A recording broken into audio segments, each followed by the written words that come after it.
It all started out like a typical Thursday at my high school. Everyone was getting excited for the weekend and the upcoming backwards dance.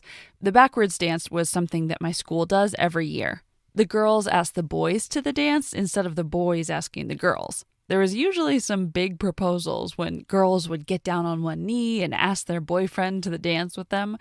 One time, a girl even painted her entire body and ran through the school naked, asking her boyfriend if he would go to the dance with her. Things can get crazy, but I'd never really thought about going to the dance. I'd never been to a dance before, at least not with a boy. My best friend forever, Alicia, knew how much I liked Blake, the cutest boy on the basketball team. However, she also knew talking to Blake makes me stutter, slur my words, and basically make myself look like a fool. I've had a crush on Blake since 3rd grade, and although we have been friends for some time, we've never been close enough to where I could be my real self around him. Apparently, Alicia didn't care about how crazy I felt in front of Blake, because on this Thursday morning, as soon as she saw Blake strolling into the boys' bathroom next to her locker, she quickly grabbed me by both my shoulders and shoved me into the bathroom, slamming the door behind me. Now, mind you, I've never been in a boys' bathroom. I have to say, it looks pretty similar to a girl's bathroom, except probably a bit smellier, and the urinals. Ew.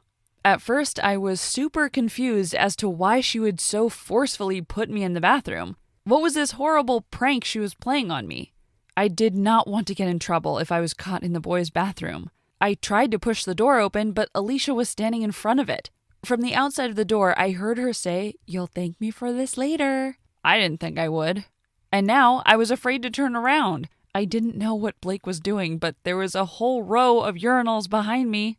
I hadn't even kissed Blake yet. I definitely didn't want to see him using the bathroom. What if someone else was in here too? Oh no, my face was starting to turn beet red. "Kara?" Blake said, surprised. I spun around quickly and saw that he was stepping up to the sink.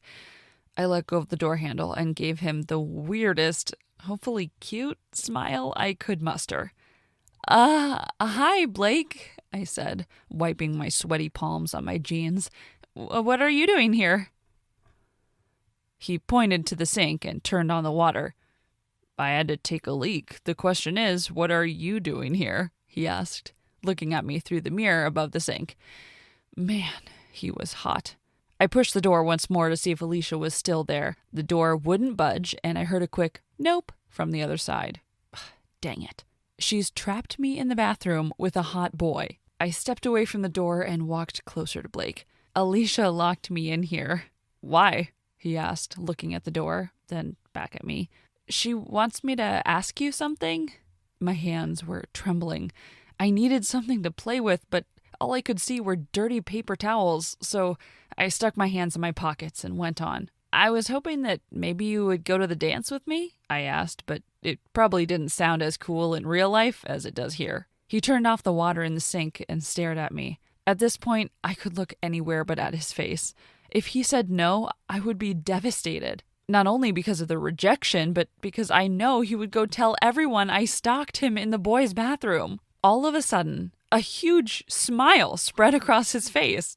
"You didn't have to come try and see me naked to ask me. I'd love to go to the dance with you." My eyes lit up and I almost screamed in excitement. Instead, I kept my cool and nodded. "Awesome!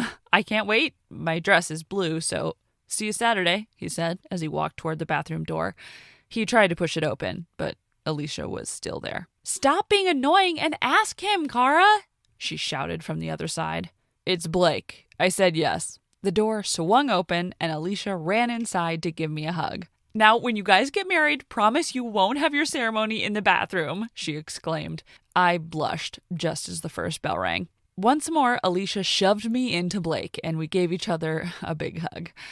My face was still red as a tomato. Alicia put her arms around my shoulders and gave me a big squeeze as we said goodbye to Blake. I squealed in excitement, almost jumping up and down. I said, "As much as I hate you right now, I love you even more." Alicia just laughed with an "I told you so" look in her eyes.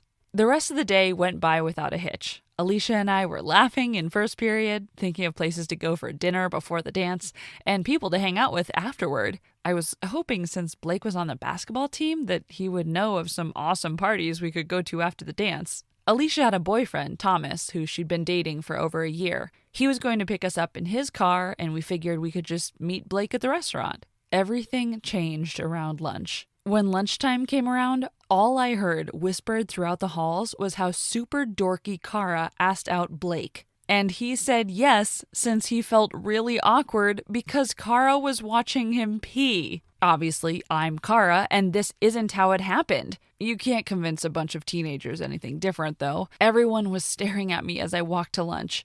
I tried to hold my head high, but the whispering was getting to me.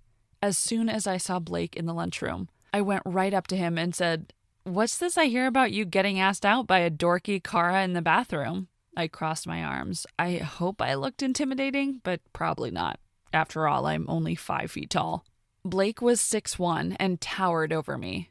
Without even looking down at me, he said, "What are you talking about? I don't even know you." Just as I scoffed and was about to turn away, Alicia came up behind me with her phone in her hand. It showed a picture of Blake and I hugging after we came out of the bathroom. She showed all of his friends, which started a round of oohs and ahs. Blake was trapped now. His friends were waiting expectantly for him to say something, but he only hung his mouth open. Alicia was about to start talking again, but I put my hand on her arm to stop her. "I really just don't think you're masculine enough for me." I then looked at his friends and said, "Just so you know, big shoes don't always mean big." Then Alicia pulled me away. The teacher was coming, and she didn't want me to get yelled at. We could hear Blake's friends making fun of him as we walked away. Everyone in the lunchroom was staring, so I put my head in my hands and ran to the bathroom. The girls' bathroom this time. Alicia followed me and pulled me into the stall. I was really upset because I didn't understand why Blake would be so mean when he was so nice in the bathroom. Soon, we heard the door open and the scuffling of feet. 2 blue Air Jordans popped up under the stall, and a knock came on the stall door. "Kara?" It was Blake. "Get out," I said, sniffling. "I'm sorry I said that you were dorky and made fun of you for asking me to dance. The truth is, I don't know how to dance, and I actually have a crush on Alicia." My mouth dropped. My stomach flipped. I couldn't believe what I was hearing. Alicia quickly grabbed Blake by the hand and pulled him into the stall. What happened next, I will never forget for the rest of my life. I thought Alicia was going to kiss Blake, but instead, she grabbed him by the back of the head and thrust it into the toilet. "Quick, Kara, flush!" she screamed. I'm not sure why I reached for that toilet handle, but I did, and we gave Blake the best swirly I've ever seen. Granted, I've only seen that one, but still, it was the best. Alicia pulled Blake's head up quickly, his face wet and his nose running. "Why did you say yes to my best friend if you didn't actually want to go to the dance with her?" Blake looked at Alicia. "I wanted to get close to you." She dunked his head again, and I flushed. "For one thing, I have a boyfriend, and for another thing, I would never, ever, ever date someone my BFF had a crush on." We may have flushed him a couple more times, but since we were afraid someone would come into the bathroom, I finally told Alicia to stop. He was drenched, and who knows the last time that toilet was cleaned, or how many girls had sat on it since this morning. Blake was able to stand up, but as soon as he got to the stall door, Alicia said, "And you better not ever tell anyone who did this to you. Oh, and one more thing. You better go tell everyone that you lied about Kara and that she is way too cool for you to go out with." "What if I don't?" Blake asked. "Then next time, it won't be a swirly." She lunged at him like she was going to hit him, but he jumped and ran out of the stall. When he left the bathroom, I couldn't do anything but stare at Alicia. I had never seen her like this in my life. She was such a badass and stuck up for me. I loved her more than ever. The next day at school, Friday, everyone was talking about how Blake didn't show up. He said he was sick, but everyone believed he was too embarrassed to come back to school after what happened the day before. People kept coming up to me and asking if I really saw Blake with his pants down in the bathroom, and all I had to do was scrunch my nose and say, "Unfortunately." Blake hasn't bothered me since that day. In fact, we had a great time at the dance on Saturday. We as in Alicia and I. We went together. She let her boyfriend stay home. We spent the whole day getting ready, doing our hair and makeup. It was probably the best day of my life. And to think all of this happened because she pushed me into the boys' bathroom and locked me in there. What do you think about my story? Has anything crazy like this ever happened to you? Let me know in the comments. Please like and subscribe.